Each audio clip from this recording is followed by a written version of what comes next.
Hello students, welcome to Vijay education hub. आज इस video में क्लास 10th मैथ्स के chapter 3 pair of linear equation in two variables के कुछ इंपॉर्टेंट क्वेश्चन लेकर आए हैं। सभी के सभी इस क्वेश्चंस को एक बार ज़रूर रिवीजन करना बिफोर फाइनल एग्ज़ाम, जो कि इस प्रकार से हैं। जैसे फॉर एग्जांपल हमारे पास कोई एक क्वेश्चन आ जाता है एमसीक्यू टाइप में कि पैरेलल लाइंस क्या होती है, इंटरसेक्शन लाइन क्या होती है, इन्फिनिटी मैनी सोल्यूशन लाइन क्या हो सकती है अकॉर्डिंग टू ग्राफ, जो इस प्रकार से। फॉर एग्जांपल आपके पास अगर first two ratio are equal but third ratio are not equal, that is a parallel line. According to graph अगर हम बात करें तो दो लाइन ऐसे ड्रॉ होगी कहीं से भी, वो आपस में कहीं भी नहीं होगी, जस्ट लाइक ए पैरेलल ड्रॉ होगी। तो ये अकॉर्डिंग टू ग्राफ क्लियर होता है कि ये लाइन पैरेलल लाइंस की है। नाउ सेकंड केस है A1 upon A2 are not equal B1 upon B2 that are representing of the intersecting line. Now both lines are bisect at the single point as well as according to graph. I think so सभी को clear हुआ क्या दोनों topic कैसे हैं। Now third is A1 upon A2 are not A1 upon A2 equal B1 upon B2 and C1 C2, यानी all three are ratio are equal base, that call is a infinity many solution. As per of the graph, तो both linear equation us one by one, यानी दोनों equation एक के ऊपर बनती है, दोनों लाइन की इक्वेशन वन के एक के ऊपर एक आती है, तो इसका अकॉर्डिंग है कि वो इन्फिनिटी मैनी सोल्यूशन है। तो I think so according to graph हम कैसे क्लियर कर सकते हैं कि पैरेलल लाइन्स है, इंटरसेक्टिंग लाइन है या इन्फिनिटी मैनी सोल्यूशंस है, वो आपको क्लियर समझ में आ गया होगा। नाउ नेक्स्ट क्वेश्चन के साथ चलते हैं कि अगर कोई क्वेश्चन ऐसे है, दो इक्वेशन दे रखी है और हमें ग्राफ ड्रॉ करना है। ग्राफ ड्रॉ करने के बाद कोई एक ट्राइंगल सा बनता है, उसमें शेड करना है एक्स एक्सिस के अकॉर्डिंग, या कोई एरिया भी फाइंड आउट करना है, तो कैसे कर सकते हैं, जो कि इस प्रकार से। फॉर एग्जाम्पल हम एक क्वेश्चन लेकर चलते हैं जिसमें एक equation X minus Y plus one equal zero, हम एक्स के इक्वल करते हैं तो माइनस वन और ज़ीरो है। हम इसमें बारी बारी वैल्यू फिल करके देखते हैं। हमने वाई की जगह पे ज़ीरो रखा तो एक्स माइनस वन, वन रखा तो ज़ीरो, टू रखा तो वन।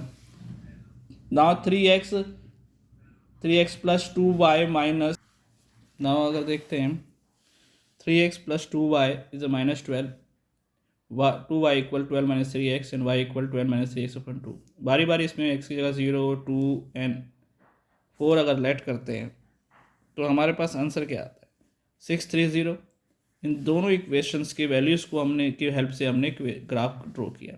तो देख रहे हैं एक ट्राइंगल सा बन रहा है, ABC एज्यूम कर लिया इन दोनों तीनों कोने को, और ये शेडिड हो गया अकॉर्डिंग टू एक्स एक्सिस, जैसे क्वेश्चन कहा था। अब इसमें एरिया ऑफ ट्राइंगल निकालना हो तो A पॉइंट ये है, B पॉइंट ये, C है, तो area of triangle according to base into height. तो देख रहे हैं कि डिफरेंसेस कितने हैं, उनके में डिफरेंस 5 है और अब H में डिफरेंस है। तो आफ्टर कैलकुलेटर देखते हैं तो 7.5 स्क्वायर यूनिट निकलता है। I think so according to graph area triangle का कैसे निकालते हैं क्लियर हो गया होगा। एक वर्ड प्रॉब्लम से रिलेटेड हम क्वेश्चन करते हैं, सब just like a digit number कैसे फाइंड आउट करते हैं। तो जब भी कोई क्वेश्चन नंबर से रिलेटेड हो, पहले तो चार चीज़ें ईजिली लिख लेनी है। Let the unit digit number x, 10 digit number is y and number is 10 plus y and reversing of the digit number is 10x plus y. According to question number 1 में कुछ केस फर्स्ट कहता है कि sum of numbers and reversing numbers total is 66। Now after calculation 11x 11y and 66 सभी को common डिवाइडेशन 11 से करते हैं तो x प्लस वाई इक्वल 6 आता है। केस नंबर सेकंड में देखते हैं कि अकॉर्डिंग टू क्वेश्चन कहता है कि difference between of a number unit digit is 2। तो 10 डिजिट y है, यूनिट डिजिट x है, तो इनका डिफरेंस कितना है 2 है। अगर इसको रीअरेंज करते हैं तो minus X plus Y equal 2 आता है इक्वेशन सेकेंड। ना बहुत इक्वेशन फर्स्ट एंड सेकेंड एक एलिमिनेशन मेथड की मदद से हम पता करते हैं। एलिमिनेशन मेथड हेल्प करते हैं तो हमारे पास y की वैल्यू 4 आती है और y की वैल्यू को हम इक्वेशन फर्स्ट में रखते हैं जिससे x की वैल्यू 2 आती है। तो नंबर कैलकुलेट करने के लिए हमारे पास क्या आया 10 इंटू 4 प्लस वाई, यानी कि जो नंबर हमें फाइंड आउट करना था वही है, और रिवर्सिंग नंबर के हिसाब से हमारे पास 24। आई थिंक सो ये क्वेश्चन भी अच्छे से सभी को समझ में आया होगा ना। आगे कंटिन्यू करते हैं नेक्स्ट क्वेश्चन के साथ। जो क्वेश्चन जैसे फॉर एग्जांपल दो ऐसी इक्वेशन दे रखी है रूट बेस पे, जिसमें solve the value of X and Y.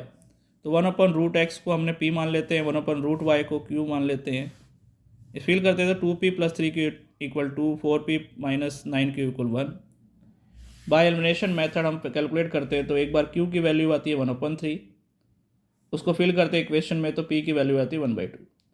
जैसे कि हमने एज्यूम किया था 1/√x इक्वल p, तो इसको उसकी वैल्यू 1/2 आई आफ्टर क्रॉस में रूट एक्स बराबर 2 स्क्वायर रूट हटाने के लिए हमने स्क्वायरिंग बोथ साइड किया तो x इक्वल 4 आ गया।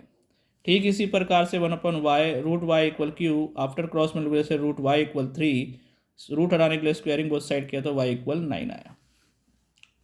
तो आई थिंक सो ये सभी अच्छे से क्लियर हो गया होगा।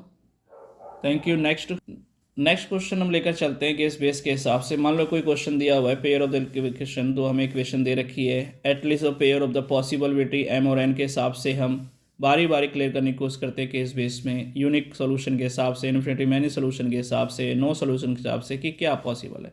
तो हमारे पास ये इक्वेशन दे रखी है, तो ये A1 A2 B1 B2 C1 C2 base पे हमने लिखा। हमें सबसे पहले क्लियर करना है यूनिक सोल्यूशन पॉसिबिलिटीज़ में हम इसकी वैल्यू पता कर सकते हैं या नहीं कर सकते। तो इसके कैलकुलेशन करके देखते हैं, तो m की वैल्यू 2 और n की वैल्यू 6 आती है। ऐसे सेकंड केस में बोला कि इन्फिनिटी मैनी सोल्यूशन रख के देखते हैं, तो इन्फिनिटी मैनी सोल्यूशन देख के देखते हैं 2/4 आर नॉट इक्वल 9/9।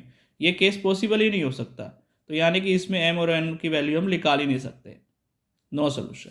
अब नो सोल्यूशन बेस पे चलते हैं, a1/b2 equal b1/b2 are not equal c1, इसके हिसाब से कैलकुलेट करते हैं तो m और n की वैल्यू 3 और 6 आती है। अकॉर्डिंग टू केस बेस पे हमने सभी क्वेश्चन अच्छे से सीख लिए। एक क्वेश्चन ऐसा है कि जैसे मान लो कि क्वेश्चन हमारा इस फॉर्म में आता है, तो इसे सॉल्व कैसे करते हैं। तो डायरेक्ट मल्टीप्लिकेशन करके करते हैं तो बहुत सारी कंफ्यूजन होती है। इसकी समझन क्या है, जैसे अगर मान लो इक्वेशन फर्स्ट में पहली वैल्यू जिसमें इक्वेशन दे रखी है, अगर दोनों इक्वेशन एक आपस में वैल्यू एक जैसी मैच कर रही है पर इंटरचेंज है एक्स की वाई से, वाई की एक्स से, तो ऐसे केस में सबसे पहले आप direct equation first equation second मान के कैलकुलेशन होगा तो काफ़ी लंबी कैलकुलेशन होगी, बहुत टाइम कंज्यूम होगा। तो ऐसा नहीं करना है। तो सबसे पहले इन दोनों इक्वेशंस को ऐड कर लेंगे, ऐड करके हमारे पास नई इक्वेशन बनेगी, कॉमन 2 3 4 से डिवाइड करते हो तो एक सिंपल इक्वेशन बन गई, इसको इक्वेशन थर्ड मान लेते हैं। फिर एक बार इन्हीं दोनों इक्वेशंस को सब्ट्रैक्ट कर लेंगे, सब्ट्रैक्ट करके हमारे पास इक्वेशन बनी 48 से डिवाइड करते हैं तो हमारे पास x - y = 3 इक्वेशन 4 हो गई। अब इक्वेशंस हमारी बहुत सिंपल फॉर्म में आ गई। अब इक्वेशन 3 और 4 में हम एलिमिनेशन मेथड की मदद से करते हैं तो हमारे पास क्या वैल्यू आती है x की 2। अब इस वैल्यू को हम फिल करते हैं इक्वेशन फर्स्ट में, तो हमारे थर्ड में, तो हमारे पास वैल्यू क्या आती है y = 1, तो x = 2 एंड y = 1 है। तो आई थिंक सो कुछ टाइप्स के इंपॉर्टेंट क्वेश्चन इस चैप्टर के हमने इस वीडियो में लेकर आए हैं। सभी क्वेश्चन अच्छे से समझ में आए होंगे, और अगर अच्छे से समझ में आए तो चैनल को लाइक सब्सक्राइब करें, शेयर करें ताकि ज़्यादा से ज़्यादा बच्चों की हेल्प हो सके। और कुछ इंपॉर्टेंट क्वेश्चन को मैं पोस्ट करूँगा chapter wise for final exam से पहले। इन सभी वीडियोज़ को एंड उन क्वेश्चन को रिविज़न ज़रूर करनी है ताकि सभी के बच्चों के अच्छे से अच्छे नंबर बोर्ड एग्जाम में आ सके। All the best for final exam.